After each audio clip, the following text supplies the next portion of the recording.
Hey y'all, welcome back to my channel. My name's Ashley Hannah and I'm the Moody Reader, and today we're doing a wrap up of February, which was the longest, shortest month that was full of inanity, like a lot of tomfoolery and malarkey, stuff of that nature. That's the only thing I can describe it as.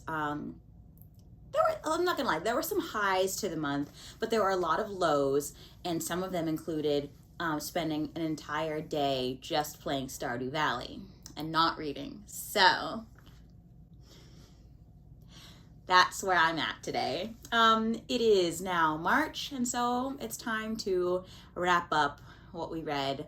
As you can see in the thumbnail, I didn't read too much this month.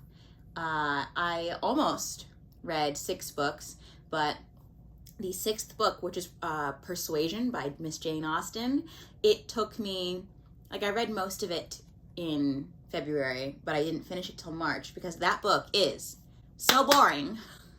And I'm a fan of Jane Austen. Like, I have a bunch of her work, love her work. Persuasion, I'm missing why it's so good. I'm missing why it has so many adaptations, and I'm just missing it. So, but I did read some anticipated reads this month, and I guess we'll just get right down to it, shall we? Also, side note, I am gonna have a hard time remembering what I gave these books as like a rating, and I'll have a hard time remembering the plots of these books because February was kind of a so-so month reading-wise, and you'll see why. So, the first book that I read in its entirety in February was Chain of Thorns by Miss Cassie Clare.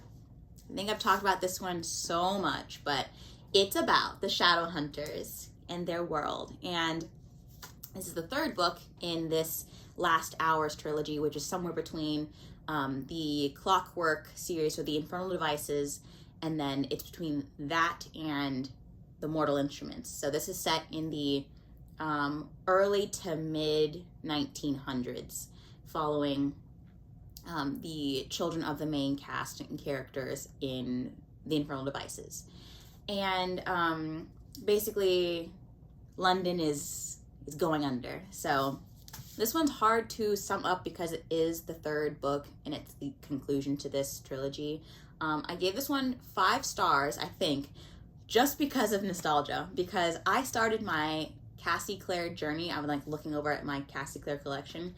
I started that journey back in, I don't even know what year. I was definitely a teenager, and I had just seen the movie The Mortal Instruments with Lily Collins and Jamie Campbell Bower, and I was like, yep, I love it.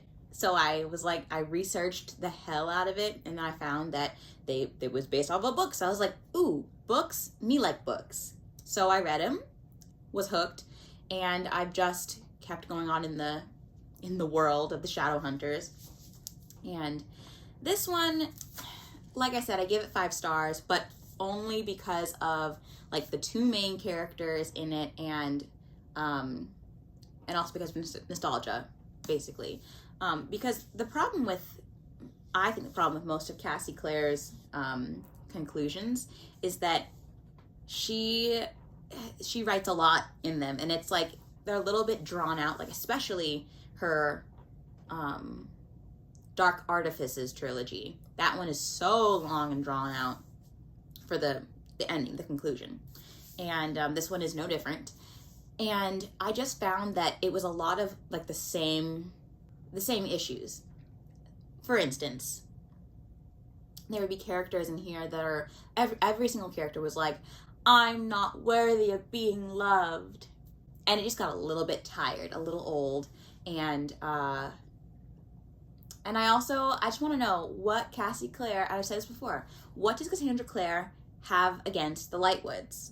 I want to know. If you read this book, you know why. Why? But, yeah, this one didn't make me cry. Like, I think City of Heavenly Fire made me cry, and definitely Clockwork Princess made me cry. But this one is a good conclusion. And I only tabbed it once, but it was a good chapter. Oh, was I supposed to like recap this? So basically, Cordelia Carstairs uh, dealing with feelings about somebody, and she goes somewhere with someone, and then they go back to London, and James and Lucy are dealing with more of the fact that they are, part demon. So all that stuff in there. I was just glad that my favorite characters ended up the way they ended up. So that's all I have to say. But I do think it's funny that, everybody had said in it was when Clockwork Princess came out. There's like the collector's first edition, and underneath the dust jacket, there's like a whole family tree, and people were like, what? How is this family tree accurate? And then like on Tumblr, I think one year, Cassandra Clare was like, oh, that's not accurate. Like, it's not, you shouldn't trust it. And we should not trust it. That's all I gotta say. The next book that I read and finished in February was Finlay, Donovan Jumps the Gun by El Cosimano. And this one is the third installment of the Finlay Donovan series, which is where basically this crime fiction writing author who has 2 kids, and is divorced, has been mistaken for a hit woman. And that's the first book. Finlay Donovan is killing it. And in a convoluted way, she ends up kind of becoming a hit woman, but not really. Because, she's struggling for the monies. And I liked this book a lot more than the second one, because the second one's called Finlay Donovan Knocks Him Dead. And I think that's because in the second one, you're still... the story gets way more convoluted, and the main character, Finlay, has far too many love interests, in my opinion. I think it was like a love square that she had going on, and it was just like, I'm all for unrealistic stuff in fiction because fiction, but it was a little weird to have her just be like the wanted item from every single man in that series. And so this one really does tie up some things. Like, I feel like this one is more like a novella, especially because it's less than 300 pages, and it feels like it's wrapping things up to set a new plot line going, which it does. The end of this book does kind of get a new plot line going for Finlay, and this one has like a very summer campy vibe to it, because in this one, our main character she somehow ends up going to this like training camp thing, and like it's like a sleepaway camp essentially, and it just felt really, really campy, and a little less like she's like a mom juggling so many things, because she ends up like, parking the kids off with somebody else, and like there's not a lot about her book that she's trying to write, because she's still trying to get a manuscript to her agent. And because those things were kind of missing in this one, it felt just like a smaller scope of a story. And but that being said, I did love that it tied all the loose ends up for like relationships, and like made her make a decision, and then she ends up the finale in this one ends up being a better cliffhanger to like have other books be written. So I do think I am going to read the 4th book when it comes out, whenever that is. I give this one 3 stars though, but it was a 3.5 as opposed to where Finlay Donovan Knocks Him Dead is more like a 3. So yeah, like I said, I did enjoy this one, but I still don't like the babysitter, and I don't know why. I just really don't appreciate Vero. I don't know. She's not for me. I think it's the nickname. I don't like that nickname. The next book that I read was The Angel's Game by Carlos Ruiz Zafón, and I will link the video that I did about this book, like here maybe, because I did it was non-spoiler review of that book. And basically this book is the sequel-ish companion novel to The Shadow of the Wind, again by Carlos Ruiz Zafón. And this book, this first one, is about this boy named Daniel who is the son of a bookkeeper, and he works in his store with him. And he's mourning the loss of his mother when he finds this mysterious book called The Shadow of the Wind by this really mysterious author, Julian, or Julian. I don't know how you say it. And then he sets out to find his other work, but he finds that he has no other work, and the book that he has, someone is trying to destroy it. And so within this like monumental book, there's a lot of just like talk about books. So Carlos de Rizafon writes books about books very well, and that's part of why I liked The Angel's Game. And that book is about this man named David, and he has had a hard life, very hard life, and he's trying to keep it pushing and, you know, pursue his passion of writing and storytelling. So he writes Penny Dreadfuls, and but even then he's still having a hard go of it when somebody, again, mysterious publisher named Andreas Corelli, I believe that's what his name was, he comes to him and he offers him a whole lot of money to write a controversial book. And that's where the story takes place, sets off. I love this book. It almost got 5 stars for me. It's like more like a 4.5. And like I said, it's a book about books. It's just so beautiful. And it's great because it's not a direct continuation of the first book. In fact, it's more like a prequel, but you don't even have to read it. It's like its own separate thing. And David is such a different character to Daniel. But I still like seeing all like the little like Easter eggs from that first book in this second one. And there's also a lot of talk about theology, and I love when books talk about it. I don't really care what the goal of it is, but I just like reading about it. I don't know why. It's just fascinating to me. So that's another aspect of this book if that interests you or floats your boat at all. And I definitely want to read the third book and the fourth. So we'll see when I have time for that. But yeah, I gave it 4.5 stars, and I'll definitely need to get my hands on it because I read this one via the library. So I'll definitely need to purchase it sometime in the future. The next book that I read, which was a complete and total letdown, was The Golden Couple by Greer Hendricks and Sarah Pekkanen, an author duo. And I don't know if I will ever read another book by these two, not because of the writing style. The writing style was fine. It just, there was no like twisty turny anything. And so this book is about this married couple who look like they have it all together. They're the golden couple, if you will.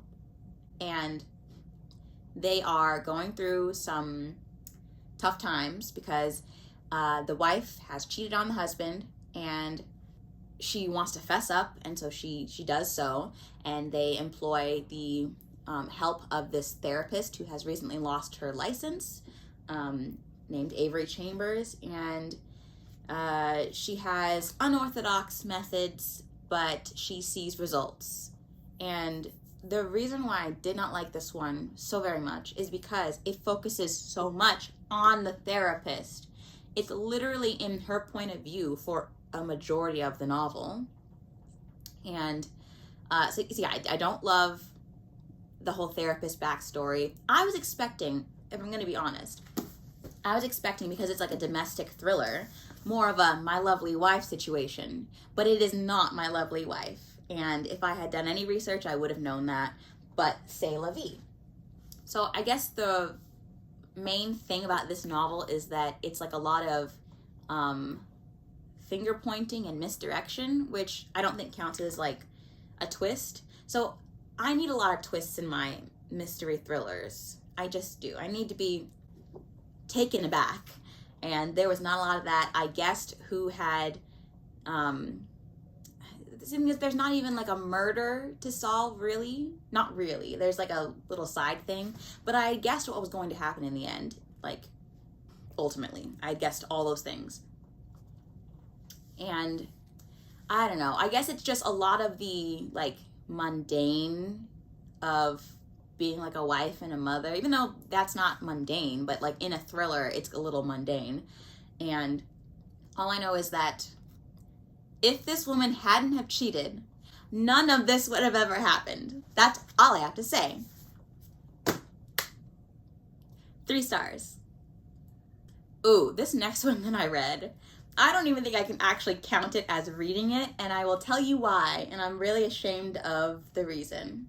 So, I had seen, like everybody else who watches BookTube semi-regularly, that My Sister to the Serial Killer by, I'm gonna butcher this name, I'm so sorry, Oyinkan Braithwaite. That book was super popular around BookTube. I want to say like 2019-ish, like around that year. Or maybe not. I could be completely wrong. But that book was really popular. And I was like, I'm kind of intrigued, but not enough to buy it. So I looked on my Libby app and I was like, hey, they have it, but only in audio form. And I'm not so much an audiobook person.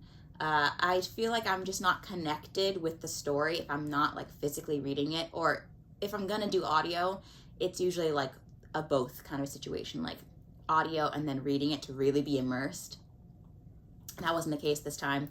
And so I rented it from the library, and I wasn't jiving with it, but then I started playing Stardew Valley, and I was like, ooh, I can do both at once, right? Wrong. So if you want to know what this book is about, this is about, well, as per Goodreads, it says, when Korede's dinner is interrupted one night by a distress call from her sister, Ayula, she knows what's expected of her. Bleach, rubber gloves, nerves of steel, and a strong stomach.